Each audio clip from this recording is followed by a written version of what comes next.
Jay Clark is the head coach of the LSU gymnastics program, and of course, they just won their first ever national championship. Coach, thanks so much for making the time to chat with us today. Yeah, man. Thank you for having me.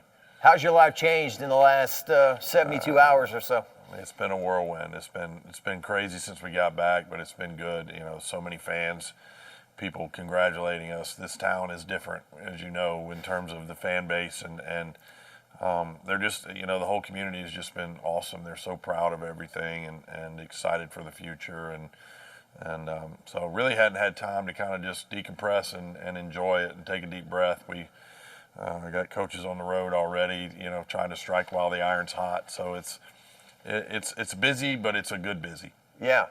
Well, this is just such a special place, right? Yeah. I mean, 2019 wasn't that long ago with Joe Burrow and that football team, and what Kim Mulkey and the women did, and then Jay Johnson and the baseball. Yeah. The Tiger dance team is sort of a dynasty here, and now you're the latest chapter. Yeah, well, it's a great environment, and I think, you know, that's just a testament to Scott and the administration and the resources that they give us. They give us what we need to be successful, and that's true across the board. You know, the facility we're sitting in right now, there's nothing like it in collegiate gymnastics, and so I think we're blessed to be here. We're certainly blessed to be in an environment where not only do we have the support of our athletic administration, but we have the support of the community in terms of NIL and all the opportunities that student athletes can have here.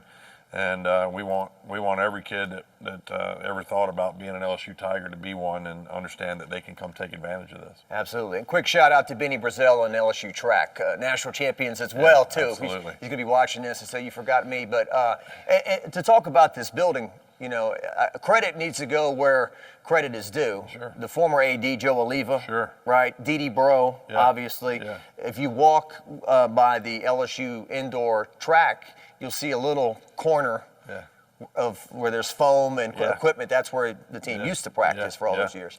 Yeah, I was in there when I got here in the summer of 2012, and it was old and it smelled like feet and everything, but it was functional, and we realized really early on that we needed to dress that place up before we even got in here. But we began the planning phase of this facility, and certainly Joe Oliva was instrumental in that, and the board of supervisors. Really, that we had some good advocates on the board that really helped expedite that process for us, and we were able to get in here in December of 2016, right before the season started, and I tell everybody, this is the light that draws the flies. It's a palace of a place to come to work every day, where they can come and train, but they can also take care of their schoolwork or just get away if they need to get out of the dorm or just a change of scenery. It's kind of a little home away from home. And it really checks all the boxes in terms of the amenities that we have here for it. And it's just a dream place. It's got all the things, as they say. And on football game day, I think it's used a little bit too, maybe? Yeah, absolutely. We got that terrace upstairs, and I'm big on barbecuing and that kind of thing, and cooking, and the team likes sometimes when I cook some things for them. So we'll bring them up here before football games and cook and have a good time with them. Even the president has come over and joined us a few times, and recruits enjoy that, and it's a good environment that allows us we can do inside, we can do outside, we can do a lot of things here in our little bubble. Coming through at the right moment, at the clutch time. On Thursday in Fort Worth, you score 198.1125, and then on Saturday, you even go higher, 198.225. As is the case with any championship team, there are moments where fans bit their fingernails off watching, and their heart was in their throat, but the young ladies to when it counted the most to deliver. Yeah. Well, my heart was in my throat. I mean, you know, we all want it so bad, and you know, that's why you guys ask me all year long, what's the message, what's the message? It was boring, and I kept telling them it's the 5 minutes in front of your face, and don't make things bigger than they are, and just be present with one another and pour into each other, and make sure you're doing things for the right reasons, because if you start doing it from a self-oriented perspective and you get out of your lane a little bit, that's when mistakes can happen. And so I just was super proud of the way they maintained that, particularly after Oklahoma was eliminated. That sort of took the air out of the balloon, and all the other teams were like, okay, we've got a real shot now. And so we went in 36 hours from being the hunter to the hunted.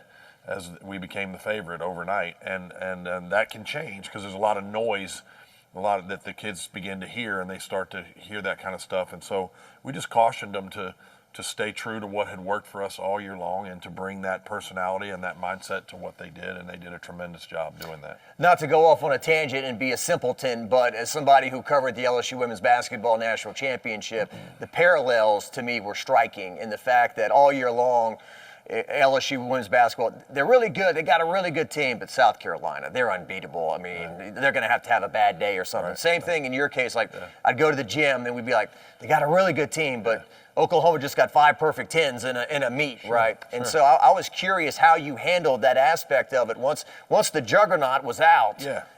Look, the door's open, but at the same time, you still have to perform. Well, I think, OU certainly has been the gold standard, over the last several years of consistency and those kinds of things. But the whole game is being able to hit when you have to, and that is it. We don't have defense. In basketball, it can be about matchups, and somebody might have matched up better against South Carolina than another team, or vice versa. I think for us, it was, we had been battle tested. We had been in pressure cooker meets all year long, and there was no easy outs for us really on our schedule all year long. And so sometimes if you haven't been pushed to that level, you get into those pressure situations and you crack a little bit. And you saw it with us on our first road trip to Missouri this year. We didn't compete very well. We got pushed a little bit, and we didn't handle that very well. We went to Florida and got to the last event and, had a chance to win it and weren't great on balance beam. And we talked about how we had to be great on all events. If we have to finish on beam, then that's where we've got to be able to win a championship too. And so we had gone through those experiences, and, Oklahoma had kind of just gone through the season untested and those kinds of things. And I don't, only they can answer what happened to them, but that's part of the gig. In a sport where there is no defense, the defense is being able to hit when you have to hit. And so as far as I'm concerned, for this year, for 2024, LSU is the best team. Yeah. Well, Caitlin Clark scored 41 points against South Carolina to win that game. That aspect is not in your sport. No, that's right. It's a little bit like golf, maybe, or I think mentally it's a lot more like golf than it is anything else, because just the headspace that you have to stay in and being present. Going to that last event on Sunday, or on balance beam is the equivalent of having the lead on Sunday at the Masters. You've got to stay here. And if the moment gets too big for you, then things start going crazy. All of the events are nerve-wracking. Is it safe to say beam is the most nerve-wracking of the 4? Yeah, it depends on who you ask. I think there's some of our athletes would say that's their favorite place to be. Others would say bars is the most nerve-wracking. I know Kaya Johnson just is, she doesn't like bars. It's just not her. It doesn't feel natural to her, and she has to work very hard at it. She's very good at it, but it's not the most natural event. So it just depends on the personality and the mental makeup of each individual. Beam is certainly the most cerebral event in terms of where you have to be in your head. But I wouldn't say one event is necessarily harder than the other. It just really depends on the individual. The beam is 4 inches wide? Yeah. It's about as wide as your iPhone is long. It's a little more narrow than your iPhone is long. So it's when you get a picture of that, when you set your iPhone down, the edges hang over the beam, or the edges of the beam. So it's an amazingly small margin for error on that event. Somebody like me, or maybe Darren, we could be standing on a jump up in the air, see our feet, and we'd fall off. Yeah. So to think that someone is going in the air, flipping up into the air, and just knowing that their feet have to hit a point that they can't see. Yeah. Is it's mind-blowing, I think. It is, and it's about years and years of training and body position and where their basics are. And the other thing that can affect too is spatial awareness. In here, you're looking at about 35-foot ceilings. We get into an arena, they're 80, 90-foot ceilings, and the lighting is different. And so as you're moving through those flips, for lack of a better term, just so everybody knows, your spatial awareness changes and the things you see change, and so they have to be able to adjust to that very, very quickly. So Savannah had a fall there on the beam, which we can all laugh about now, as you did outside here when you were welcomed home. Yeah. I mean, she's been phenomenal, obviously. Sure. So for Connor McClain, Kaya Johnson, Haley Bryant, and Aaliyah Finnegan to all come through, bang, bang, bang there, the 4 of them, that's as clutch as it can Sure. be, right? Sure, and I think you look at that back four, they'd been great all year, but even with Savannah having the mistake, she helped set the tone. Sierra went 9.95 to start. Savannah, the way she handled the mistake as she came off the podium, really could have gone one of two ways. If she had not been positive and still in it and like, let's go kind of attitude, then things could have gotten tight and those back four might not have done as well. But she didn't. She was still loose. She was still engaged. She was still positive. She was still upbeat. And that's leadership. So I credit Sav, even though she made the mistake, I credit her with keeping the ball rolling in terms of the energy and everything. And then, of course, those back four, as you mentioned, were tremendous. And to be able to do that in a clutch situation where everything depended on it, that's the mark of a great team, and it bodes well for our future for sure. I think the announcers, as Aaliyah was on the bar, they said something like she needs a 9.9685 to get it done. All I knew is, and Aaliyah would say the same thing, I knew that she needed to stay on, and I didn't know exactly what the score was. The scoreboard had been turned off, and Garrett had been keeping up with it for me, and I was getting in his ear, like, get me scores. I need to know where she's at, and it became sort of chaotic at the end, but I knew she needed to have a great set for us to come out on top. That's the beauty of athletes and their focus, like going way back to when the Saints made the Super Bowl. Garrett Hartley's got a 42-yard field goal. If he makes it, the Saints are in the Super Bowl for the first time in 40 some odd years, and I'm in the press box kind of shaking, knowing the magnitude of what's happening. Yeah. Or, Mason Taylor catching the two-point conversion from Jaden to win the game. That's right. Just the muscle memory and just afterwards, like, I don't want to say like no big deal, but this is what we do. Yeah. I think there was a moment before Aaliyah had to go do beam after Sierra had gone where she called Aaliyah over and they had a few words of exchange and kind of leaned in and headbutted each other. And it was just kind of a poignant moment that made you realize they're where they need to be and they are not going to let this thing go. And I was super confident that when Aaliyah mounted the beam, she was going to come out of it in a good spot. And the Finnegan family, obviously very special to LSU gymnastics, kind of like the Nolas, Aaron and Austin with baseball. Yeah. They've been a part of a lot of big things here. Absolutely. Sarah came in here and probably in large part is the reason that Aaliyah chose to come here and because of the experience that her sister had and the way that went. They're very different. Their gymnastics may look similar to people in some ways, but from a personality perspective and the way they go about their business, they're very different. Sarah's much more quiet and doesn't really come out her personality as big as Aaliyah does. Aaliyah's a very gregarious performer and really draws you in to what she's doing. So they're very different. We recruited Aaliyah based on her own accolades, not because her sister had been here, and she's left her own mark already. Every Friday night when I did your highlights for the news, I just felt like I could just record it and just play it again. Haley Bryant wins the all-around this week. Haley Bryant wins the all-around. I mean, whether it was 39.85 or whatever the score was. I mean, what a just spectacular person. Right? Yeah, she is, and that's the thing. You say person, that's the thing with Haley is that everything we see in terms of gymnastics is really insignificant to the incredibly amazing just human being that she is and the humility that she carries herself with and she doesn't seek the spotlight. There's no self-centeredness to her whatsoever, and she just wants it for her team. She believes in what we're trying to do. She wants to be a part of that, and the word buy-in gets used all the time, but if there's ever a picture of buy-in, Haley Bryant is bought into the culture that we want to be. We truly want to be a team that is invested in one another and is joined at the hip, and Haley's been a catalyst for that. And she sets the tone every day. She just goes about her business. She doesn't change. She doesn't have great days and bad days and fluctuate.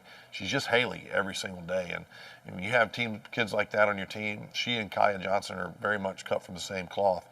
You got a lot if you've got a couple of kids like that. Safe to say she could be doing a lot more NIL. Absolutely. So, anybody that's in the community wants to get involved with Haley Bryant, you're talking about the Heisman Trophy winner or the Joe Burrow of our sport right now. And I think our kids are some of the most marketable, in general, are some of the most marketable student athletes on campus because they're great students, they're great ambassadors, they love to get with the kids and get out in the community and do all those things, and they can sell cars as easily as they can sell a boutique, dress shop or whatever. They're just tremendously well-rounded, and in my opinion, not taking anything away from any other sport, but I think our kids are some of the most marketable there is. Well, and you averaged 12,589 home meets this year. That's over our max attendance. We averaged higher than our max attendance for gymnastics. So the configuration is smaller than that. Yeah, the configuration is 12,560. So we averaged higher than that. We had 3 meets where we had standing room only this year, and that's a testament to this fan base in general. LSU is incredible, and they get behind us. And when we ask them to come hard, they do. And it's an environment that's unlike anything else in our sport. It's not just about the size of the crowd; it's about the fervor and the just the enthusiasm behind that crowd. It is spine tingling on that floor, and the fans don't always know that because they're in the stands. But when you're on that floor and all of that is raining down, it's intimidating for the other team, and it's just hair-raising for us, and we feed off that energy. And the trick for us now that we have it, as I told the team several times this year, we got to feed off that energy, but we can't become dependent on it because we go places where we're not going to have that. Yeah. I kind of did the reverse. My mom called one day and said, we're going to go to a gymnastics meet this week. So they bought tickets and they were way up. And so I kind of just went up and sat up high and watched it. There's never really a bad seat in there. Yeah. But, and your fan base is a little different in terms, you've got the kids. You've got a lot of young people that want to, reach out and shake Haley Bryant's hand or get an autographed picture. And like women's basketball, they've got that aspect too, but you've got the kids. Well, I think, early on when I got here in 2012 and we were at averaging about 2,800 in attendance and 500 season ticket holders, that was the first thing that Dee Dee and I sat down. I was like, we have to identify what our demographic is and be able to target that. And we set in motion a plan to hit certain mile markers over the next 3 years, 5 years. What is this all going to look like? And I really felt like that over time, we probably would cap out on season ticket holders at about 7,000. Well, last year we went over 8. And in a town this size, I knew we could sell the building out, but I didn't know how much of that would be year-over-year season ticket sales. It's been incredible to see that. And our demographic, as you mentioned, is families with young children. It doesn't mean there's not some crossover between the other sports and we don't have fans that are there, but it's certainly why we can have 12,000 in the PMAC on a Friday night and there can still be 11 or 12,000 over there across the street at the box. So there's enough, there's a little bit of crossover for all of us, but there's enough of different demographics out there for each sport, and it's a unique situation that we have here. It really, really is. Well, speaking of the box, when Skip Bertman was the AD here, he worked with Dee Dee. Baseball is obviously America's pastime, but before he got here, there were like 300 people going to games. And so, the kids standing on the corner and handing out schedules, going out meeting people. He passed on a lot of that to Dee Dee, I think. Sure. And she obviously built it up. Well, in those days, we were all doing grassroots kind of stuff. You go get in front of the grocery store. I can remember years where we would every Wednesday get a moving truck and load a beam up and go to elementary schools and do exhibitions and hand out flyers to go in their Friday folders or whatever they had that went home to mom and dad. And at that time, the school of thought was give away tickets. And then over time, you learn that you've got to assign a little bit of value to yourself and you start selling them. And when I got here, we were still giving tickets away in the Advocate every Friday, coupons, and needed to eliminate that, but we want to be affordable. We still are in the mindset that we want to be affordable for a family to bring their family out on a Friday night.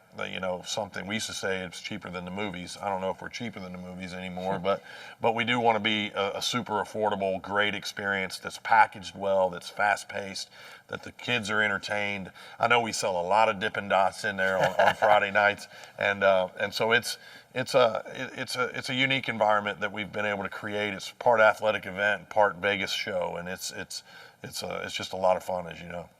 Olivia Dunn, at least to me, watching on TV, came across as a very good teammate, someone who was smiling and supporting everybody out there, even if she wasn't participating. We know about her global reach and interest.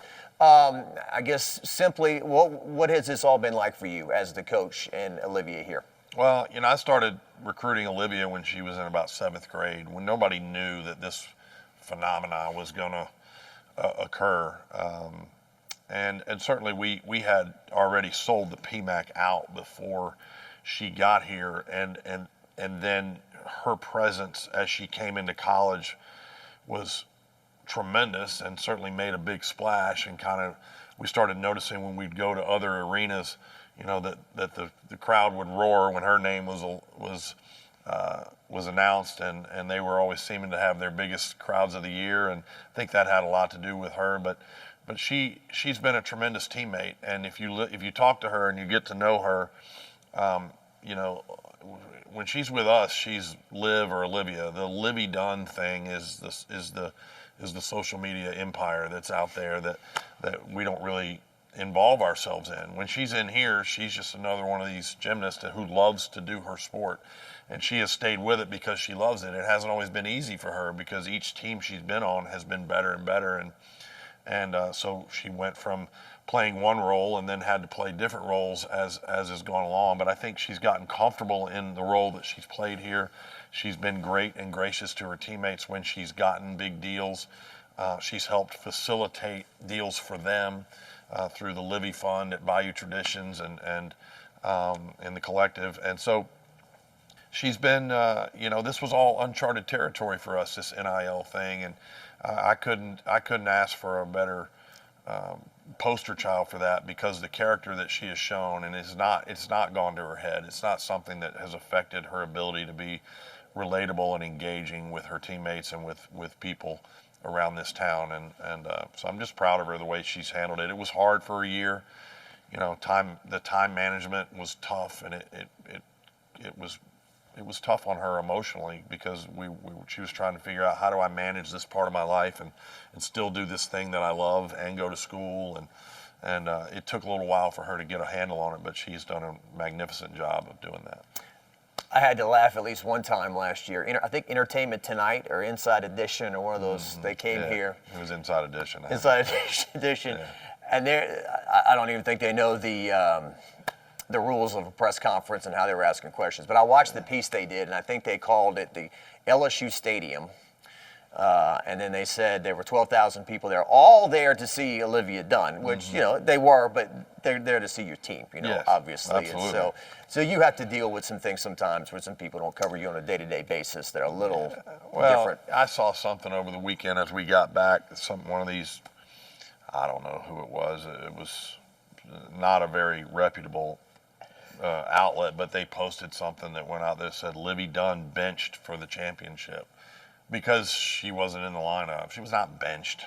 That's not how it works in our sport. But they just everything centered around all of that, and Liv knows she wasn't benched. It's just we make our lineups and we make our decisions. She was 7th. She was our alternate on 2 events and ready to go, and would have done a great job, just like she did at regionals for us and SECs. So it's about putting a name in there that a lot of people will click and read about. Yeah. Kim Mulkey obviously is really dealing with this a lot this past year and so forth. And so, well, I think it's on the one hand there's an ignorant factor to it, but on the other hand it is drawing new eyes to a sport that maybe people haven't seen or understand. So we'll take it. We'll take the exposure no matter how we get it to a point, and then certainly it's a benefit both to us and to Liv. I think the sort of partnership between what she does in gymnastics and what she does in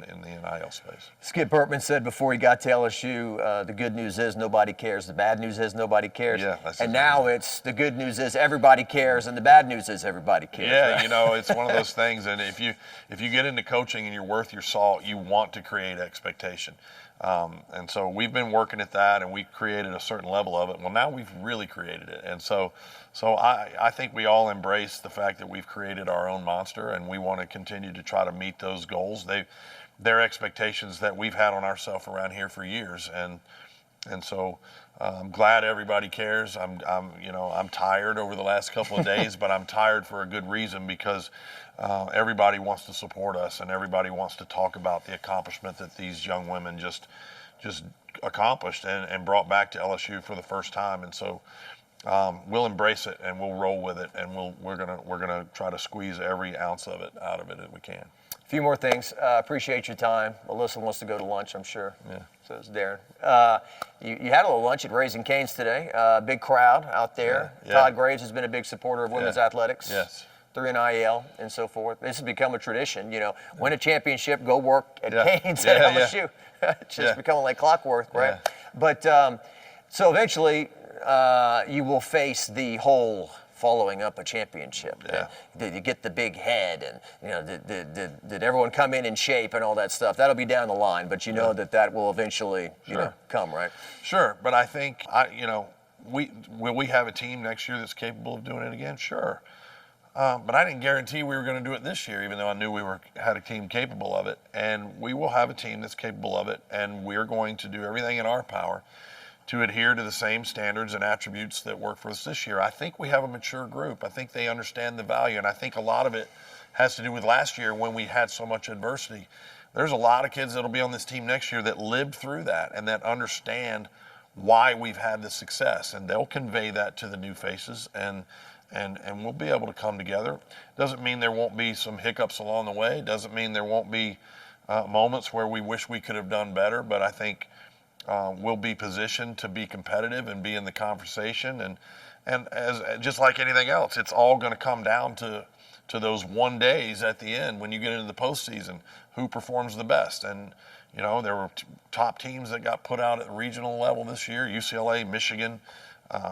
Michigan was hosting and favored to come back. They're 2 years removed from a national championship, and then Oklahoma having the day that they had in the semifinals. So it can happen to anybody, but we will be prepared to be at our best when we get to the end.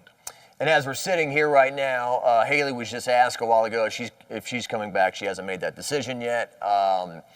Kaya, we were just chatting with her outside. She could possibly have that last year if she wanted. And then Livy, I heard her doing an interview. She could possibly come back as well. That's at least 3 off the top of my head. Yeah, I think the 3 you mentioned, I think Sierra and Chase both have it as a possibility in their mind. There's a few we know that aren't coming back. Savannah's out of eligibility, and Cammie's out of eligibility, and Jill's body is pretty much to the point where it's not in her best interest to come back, and Elena Arenas probably not. But Alona Shenikova could also come back, and they'll make those announcements in their own time. We've had good conversations. Certainly, as their coach, I'm doing everything in my power to try to convince them to come back and be a part of this. I'd much rather have too many than too few, and all of these names that we're talking about have been super instrumental in building us to where we are now, and that level of experience and leadership you can't replace. So if they want to be back, they've put their time in. We'll do everything in our power to make sure that they have what they need. Let's finish with Dee Dee. So I mentioned her earlier. I don't think I asked you maybe specifically. So you made a point to you weren't going to celebrate until she was up there with you. And there were a few basketball coaches after Sue Gunner, but basically Dee Dee and Sue, I think Dee Dee joked that they gave her desk away to Sue Gunner, like when Sue became the basketball coach. But you would hear the horror stories from the 80s. Like I think one time LSU had a women's and a men's basketball doubleheader, and the women's game was going into overtime or something like that, and they told them that you may have to go finish the game down in the dungeon. Because we got the men's game coming, and you guys need to get out of the way, type thing. I'm sure Dee Dee has a million stories like that as well. But just the pioneers who fought through the 80s and 90s. Yeah, no doubt. I mean, Dee Dee was certainly one of those, and I worked for another one when I was at Georgia, Suzanne Yocklin and Sarah Patterson in Alabama and Greg Marsden at Utah, and the battles that they fought in the aftermath of Title IX being passed. Was more about the attitude towards women's athletics, and it was treated as an also-ran or a necessary evil, or it was just like pulling teeth to get anything that you needed. And even just the bare minimum of things. And so to have lived through that and been kind of, on the back row assisting, but not being at the tip of the spear and seeing those battles fought, I have such a great appreciation for the benefit that I've received personally in my own professional career for the people that set forth and really fought all those battles and got us to a place where we can sit in a facility like this. So I'm super grateful to Dee Dee. She gave me an opportunity when I needed one and was willing to bring in new ideas and a fresh perspective on what she had been doing, building this thing for 35 years, and treated me like a partner in the last 8 years of her career, I think, that we were together, and really wanted my input, wanted opinions, wanted to make changes, and together we were able to build some things to a place that allowed her to finish her career out at a very good place. And so I just felt like it was important that when this program won its first championship, that it's hers too, and that she be out there. And there were a lot of alumni. It's theirs too, and it's Bob Moore's, and it's a lot of people's. That Mike Smith from he's been the PA guy and just the best in the business, and so many people that have been here long before I got here that were part of the building blocks of getting us to where we are. And you can't forget that stuff. And it's easy when you come in here every day and you're having the success that we're having, it's easy for a sense of entitlement to creep in, and we've got to make sure we guard against that, and that we keep our team and our program grounded on the foundation that was laid before we got to this point. Your impression of Mike Smith, by the way, was dead on. When did you do that? I think it was the last meet of the year, right? Yeah. Well, I don't know if it was dead on, but I was trying to do something a little different for him that might shock him for his 30th, the end of his 30th regular season doing this, and he's just tremendous. He adds so much to the atmosphere of our facility. I need to get him paid a little more to do what he does, because the SEC has figured it out, and they're bringing him in to do our championship every year. Just as a PA guy, he does it the right way. He keeps the atmosphere moving. He keeps it exciting. His voice inflection when he's announcing names is just tremendous. And more than that, he's a friend of the program and a personal friend of mine. He's always got good ideas that I can bounce things off of, and just really appreciate his friendship and his role that he's played in this program for so long. There are so many people here that are just irreplaceable. Like, I can't imagine the next person, like, God bless the next person that's going to try to follow up Bill Franquez at baseball. The guy does like 20 jobs, and he does them all well. Yeah. You got your Patrick Wrights, who have done women's basketball on the radio and softball on the radio all these years, and Mike Smith. You can't imagine anyone else doing that the way he does it. No, and that's how traditions are built, is to have people, continuity in place for a long, long time. That's why I want to fight so hard to keep this staff together until I'm done, and because continuity, no matter what you're talking about, as long as Bill Franquez has been over there, as long as Mike Smith has been doing what he's doing, as long as Dee Dee was here, that's where tradition and consistency and continued sustained success is. We've become such a what have you done for me lately, here and now sort of get mine mentality in society, that when you really look at it in virtually anything, the programs that are the most successful are the ones that don't see a lot of turnover and that are able to have that continuity for years and years and years. And that's what I hope we're going to have here for a long time. Jay Clark, national champion. Thank you, sir. Thank you so much, Jacques.